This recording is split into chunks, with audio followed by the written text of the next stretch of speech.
And now.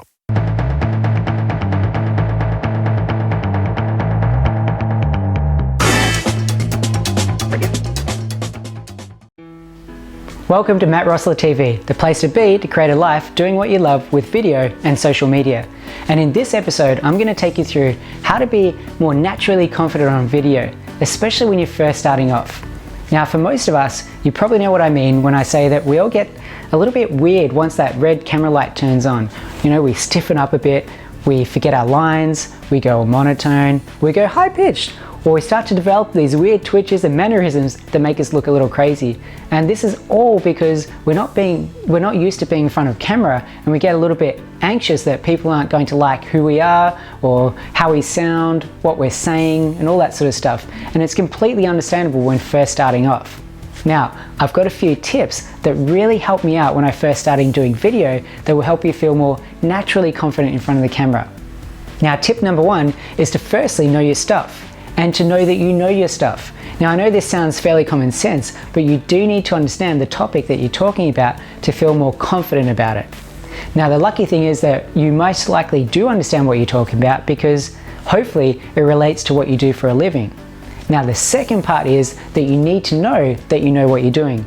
In other words, give yourself some credit that you do actually understand what it is that you're talking about more than most people in your target audience, and that they will learn from it. Step two is a follow-on from step one, and that's to know that what you're offering your target audience is of value to them. And it's of value to them because either A, they're learning something new because of your video, or B, they're being reminded by your video of something really important that they need to apply in their life that they haven't been applying at the time. Because sometimes people need to hear something in different ways before they fully understand it enough to be able to move forward in their lives. So it may be that the way that you explain it is a way that they need to hear it to move themselves forward. So always remember that you're adding value to your target audience's lives.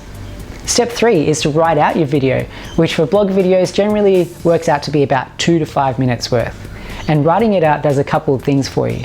Firstly, it helps your brain remember what it is that you're going to talk about. And secondly, you can get that content that you have and you throw it together onto a teleprompter as you read and shoot your video. Now, teleprompters are awesome tools that you place them behind your camera and it scrolls through your content at a speed that allows you to read it and sound fairly natural. Now, at the start, I would definitely recommend using the teleprompter. As you get better with video, I prefer remembering certain sections of your video, which then makes it more natural. But, some people use teleprompters all their lives and they look pretty natural with them. Step number 4 is a really, really important one. You want to make sure that you practice your video a couple of times while the camera is on. Now, the reason for this is that we do go a bit weird when we see the red camera light turn on. So having a couple of goes reading the teleprompter while the camera is on really helps you to focus on, relaxing yourself a bit, making yourself feel a bit more natural by the time you're ready for the final shoot. Now, obviously, as you do more videos, the need to practice will become less and less. Now, step number 5 is to remember that you nor your video need to be perfect. The more perfect your video is, the less relatable as a human you are.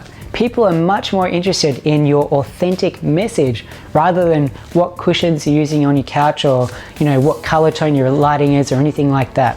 There are so many successful video marketers out there that have way less than perfect videos that get watched and loved by thousands of people. So don't wait until it's perfect to get it out there to the public.